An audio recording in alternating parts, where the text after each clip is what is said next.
Le problème avec les fantômes, écoutez, on approche tout doucement d'Halloween, donc voilà, ça tombait pas trop mal, même plutôt bien.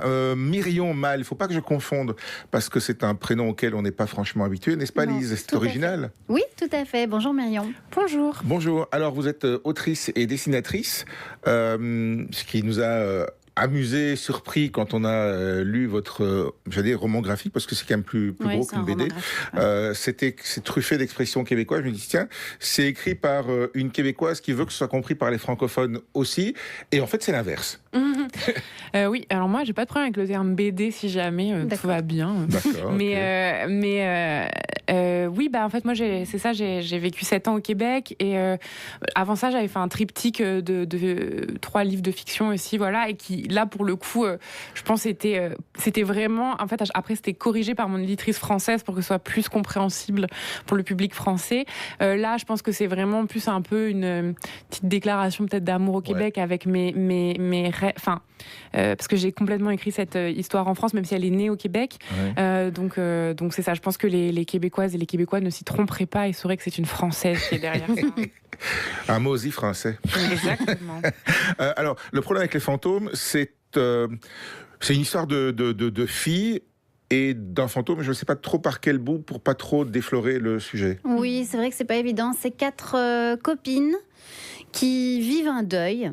Et il y en a l'une d'elles qui voit le fantôme. Pourquoi tu as voulu parler de ce sujet-là? C'est quelque chose qui t'a touché personnellement? Je pense qu'il y a vraiment... La question du deuil, c'est malheureusement, à moins qu'on vive ermite pour toujours, c'est quelque chose qui touche tout le monde, c'est très universel. Donc en même temps, il y avait un peu... cet enjeu-là d'avoir peur de parler à la place de quelqu'un d'autre ou de parler et de venir blesser quelqu'un qui aurait pas une expérience, qui vivrait pas, qui recevrait le livre d'une façon pas agréable, quoi. Ouais. Mais je crois que oui, moi, mon point de départ, en fait, c'était comment ces personnages gèrent le deuil, un deuil de quelqu'un dont on a été très proche et dont on s'est éloigné par les aléas de la vie et parce qu'on pensait qu'on aurait le temps. Et c'était vraiment... et qu'en fait, on n'a pas le temps. Ouais. Donc ça, c'était vraiment un peu mon point de départ et qui aussi, je pense, peut-être des questions un rapport au deuil qui est peut-être un des premiers rapports qu'on a quand on est jeune adulte, sauf des gens qui vivent des drames plus tôt, mais je dirais que la plupart des gens, ils rencontrent le deuil justement peut-être à ce moment-là et un peu comme par erreur. Et donc il y avait un peu cette volonté-là de décortiquer leur façon à toutes de gérer ce deuil-là. Après, le fantôme, il est jeune. Il y a aussi la question de la mort jeune. Alors, on ne va pas parler de la manière, ni de comment, ni de pourquoi il est mort, ce fantôme. Mais c'est aussi un sujet que tu voulais aborder, le fait de perdre quelqu'un de jeune et que ce soit quelque part pas naturel. Oui, je crois... Oui, il y avait... parce que, comment dire, je pense que en plus là, c'est pas vraiment expliqué comment il est mort. Il y avait plein de choses que j'ai pas voulu. Non, c'est pudique. Il y a des zones d'ombre. C'est ça, et je pense que les gens comme ça, ils peuvent voir aussi ce qu'ils ont envie de voir. C'est comme le fait, est-ce que le fantôme est vraiment là, est-ce qu'il est pas vraiment là. Moi, je suis quelqu'un qui est hyper cartésienne dans la vraie vie, donc je crois pas du tout au fantôme. Donc, mais après, je me dis qu'il y a des gens peut-être qui ont un autre rapport à ça. Et moi, au final, ce qui m'intéressait, c'était plus justement comment celles qui restent gérer ça. Mais de manière différente les unes des autres aussi. Chacun a sa relation personnelle avec le deuil. C'est là où chacun peut se retrouver dans l'un des personnages, l'une des filles de la bande, parce que on a des rapports différents avec la chose. On vit pas ça de la même manière, quoi. Oui, c'est ça, et c'était un peu... Pour moi, c'est la première fois que je fais un récit choral, donc où on suit plusieurs personnages. Et c'était aussi un peu à la fois le défi et l'intérêt pour moi d'écrire de donner un peu de la chair à ces 4 personnages et de chacune explorer une problématique sans que ça fasse justement, alors elle c'est ça, elle c'est ça, elle c'est ça, elle c'est ça, et d'essayer de rendre ça justement, d'aller un peu dans les nuances, quoi, de ces émotions. Il y a, au début en tout cas, une espèce de compétition à celle qui a le plus mal, à celle qui est le plus concernée par ce deuil. Ça a été difficile pour toi d'aborder ce sujet parce que c'est des filles, ou bien ça n'a pas été une question pour toi, le fait que tu aies parlé des filles et pas des garçons Moi, je crois vraiment que, je le dis souvent, mais je crois vraiment que plus une histoire est ancrée dans un contexte, plus elle est spécifique, plus elle est particulière, plus elle est universelle. Et moi, comme ce qui m'intéresse, c'est un peu les petits détails, les petites choses, les petites dynamiques entre les gens. Je vais souvent situer mes histoires dans des milieux qui me sont proches. Ça ne veut pas du tout dire que c'est de l'autobiographie mais c'est juste parce que voilà, en ce moment, peut-être à un moment j'aurais envie de faire une BD de pirate, mais là pour l'instant. Et en fait, moi, c'était important. Non, pas c'est important. En fait, c'est juste.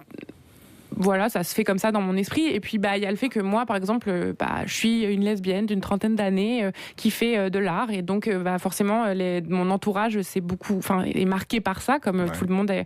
Et donc, c'est important pour moi d'aussi pouvoir raconter des histoires qui me ressemblent et qui ressemblent aux gens autour de moi. Et des histoires d'amour aussi, parce qu'il y a de l'amour aussi dans bien sûr. Il n'y a pas que la mort. Bien sûr. Ouais. Le fantôme, c'est aussi...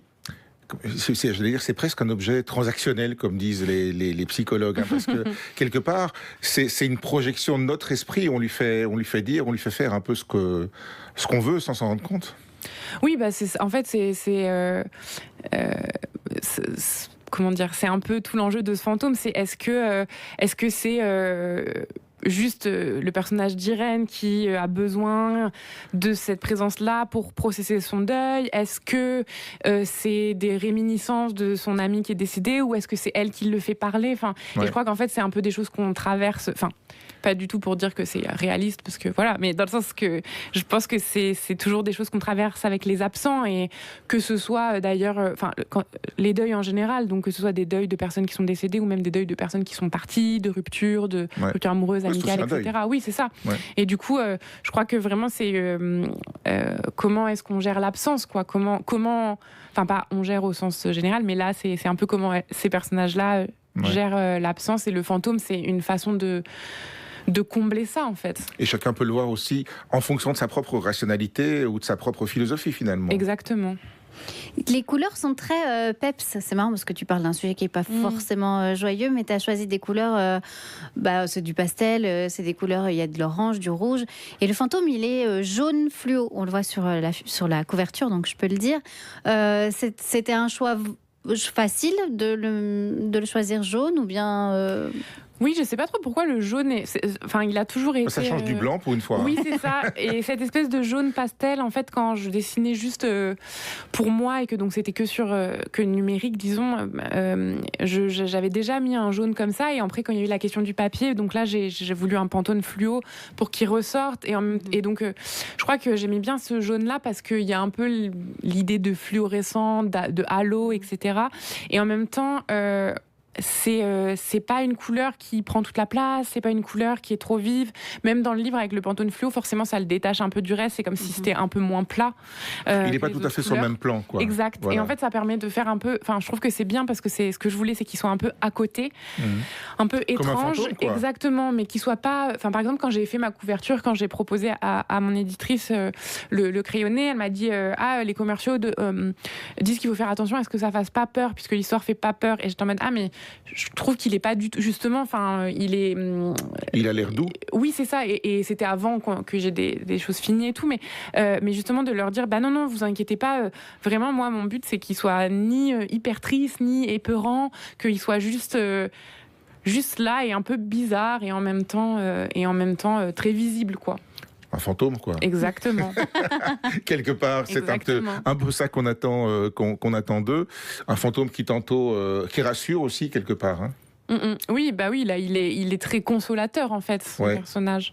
Ouais. Et c'est pour ça qu'il est avec tout l'enjeu du personnage qui le voit, c'est qu'elle se sent coupable. Et lui, il est là pour... un peu la consoler, en même temps, et voilà, encore une fois, est-ce que c'est elle, est-ce que c'est lui, et en même temps, des fois, lui mettre un peu le nez dans son caca pour dire... il est là pour permettre d'évoluer, en fait, c'est ça. Exact. Voilà. C'est très, très chouette, ça n'est pas triste, Enfin, je veux dire, ça n'est pas larmoyant, ça n'est pas triste du tout. Il y a de la lumière. Et puis, les interactions entre les 4 filles restantes sont intéressantes aussi, parce que je pense qu'effectivement, tout le monde a pu vivre ce genre de choses, que ce soit entre garçons et filles. Ça n'a pas de sexe, en fait. Non, évidemment, ça c'est sûr. Ouais. C'est un sujet universel, et moi je trouve que c'est une BD à mettre entre toutes les mains, même les plus jeunes, ça peut. Voilà. Une bonne question en 4e de couverture, combien de temps vivent les fantômes ? Tentative de réponse dans le livre. Exactement. Le problème avec les fantômes, c'est paru chez Glénat, de Myrion Mal. Merci beaucoup, Myrion. Merci beaucoup de m'avoir invitée.